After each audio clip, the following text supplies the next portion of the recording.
Tech layoffs continue, especially in the Bay Area. San Francisco, another 2 massive companies, 6 layoff rounds, and job cuts in every single sector, including the finance sector, which is pretty surprising because you would think that the banking sector would have recovered from that whole entire Silicon Bank situation. But apparently, many banks are considering saving money, cutting employees, and downsizing office space. But let's get that later because San Francisco's Twilio and Spotify both are cutting massive amounts of jobs, right? So Twilio is this massive cloud network computing type of company, multi-billion-dollar market cap. And Spotify, we all know this, it's music, right? This Swedish music company's office in San Francisco already got a massive downgrade. And they are pretty much saying that in the future, they're going to be trying to save as much money as possible. 2024 is not a great year for companies or money.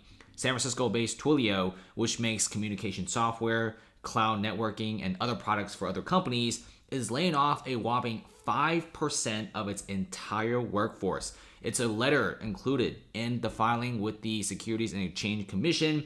And the company reported having almost 6,000 employees, and now they're cutting more and more employees, right? In 2022, 11% layoff, 17% last February, and today they're pretty much taking out another 300 workers.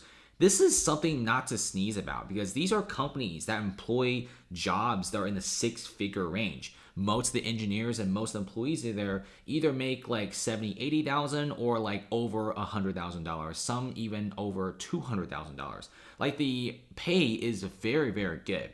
And same thing with Spotify, right? If you work for the Spotify group and you're like one of their engineers, you're making 6 figures easy, especially if you live in the Bay Area. Spotify announced its largest layoff of the year Monday. And Spotify, which has an office in San Francisco's financial district, said in a blog post that they're laying off 17% of its whopping workforce.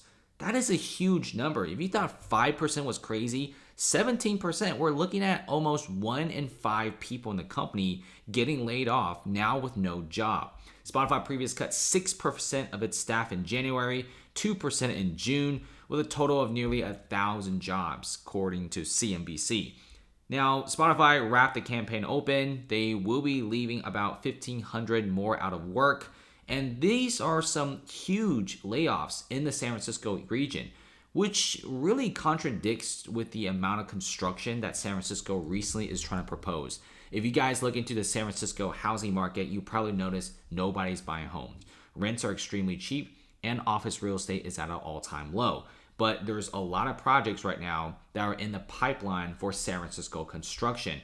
A lot of builders are betting big that San Francisco will recover its original office workforce, which we all highly doubt that's going to happen. But hey, that's their massive bet. But here's the thing, when we got companies laying off nearly 20% of their workforce, that is not a good thing. And when you lay off like over 1,000 people for one single company, and many of those people are making extremely well income checks, who's going to be the one that's renting a $3,000 studio apartment? Nobody, right? The only people that can afford those high-end luxury buildings are going to be these tech workers who make like $120,000, $170,000, some even $190,000 a year. And it's not just the tech guys. Now we got some of the finance bros. Charles Schwab cutting back on downtown San Francisco office space. This is something that you need to know. I know I've covered this a few times already, but the Schwab building is a very iconic building. This is going to be their HQ for the West Coast. And they have 17 stories, which they already decreased down to 6 to 7 stories of usage, which pretty much means that well over half the building is now completely empty. And Schwab already fired 2,000 workers around the country, downgrades offices from San Diego to Chicago, and now they're saving $500 million.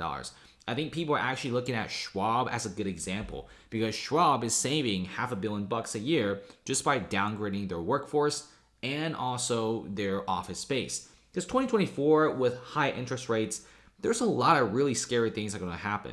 Many companies are not going to survive to 2025 because the Feds have made no indication of a rate cut for the rest of next year. Jerome Powell was very hawkish. even saying that not even presidential elections will sway his say in the interest rate cut. He's not doing it. And I agree. Inflation, if you try to get it down to 2%, is a very difficult thing to do.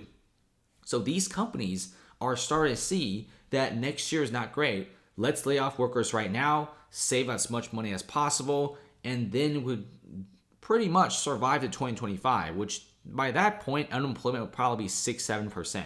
It's already at 4% right now, up 0.7% from just a few months ago. And that's actually very detrimental to the US economy. And look at this, even Bank of America is shutting down 24 Bay Area branches and ATMs. It's not just the brokerages, it's not just the big office space, but just everyday branches are now being closed in the Bay Area. They're all trying to save money. That's the main issue here. And the Bay Area tech company slashes nearly 400 workers as part of year-end layoff wave. It's a payment management company called Bill, and they will be laying off 400 employees, or about 15% of the company's staff. You probably noticed one thing from a lot of these layoffs. They're all double-digit percentages. Rarely do you see companies laying off 1% or 2% or 3% of the workforce. It's generally like 10, 15, 20, some even 30% of the workforce all at once. It's actually really fierce in terms of layoffs. And now you're seeing this huge decline in the number of jobs available for people to get. I mean, even Adobe is kind of done with the San Francisco office stuff. They're offloading a major portion of the San Francisco office space, more specifically 155,000 square footage of space. And when you offload that much square footage, one, you're firing a bunch of people. Two, either those guys go online. And three, this office building's valuation just went down because the vacancy just skyrocketed from just a few percentages to 15 to 20%. So now you have the situation of office space. Commercial real estate in San Francisco is basically worthless. Probably one of the worst investments you can make. But hey, when buildings are selling for 50% off, they might even sell for 80, 90% off in the next couple years. So these major companies aren't stupid. They're pretty smart. They're laying off massive chunks of workers just so they can save a little bit of cash to survive the apocalypse of the economy next year. And I'm being for real here. Even a lot of the big hedge fund owners and big banks are all noticing that manufacturing numbers are a lot lower. You probably notice oil prices are cheaper. Well, that's because China is using less oil. America is using less oil. And that's because the economy is slowing down. Production is slowing down. If you look at some of the ports in San Francisco, a lot of the ports are not as full as before, right? Remember after the pandemic, how cargo ships were always lining up? Well, cargo ships are no longer lining up anymore. In fact, world trade has actually softened and became really weak recently.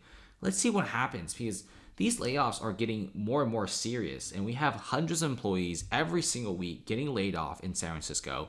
And especially these jobs are high-paying jobs, and only high-paying jobs can stimulate a city's high-end real estate market. And when those guys are done, I think real estate for the Bay Area is going to get even worse.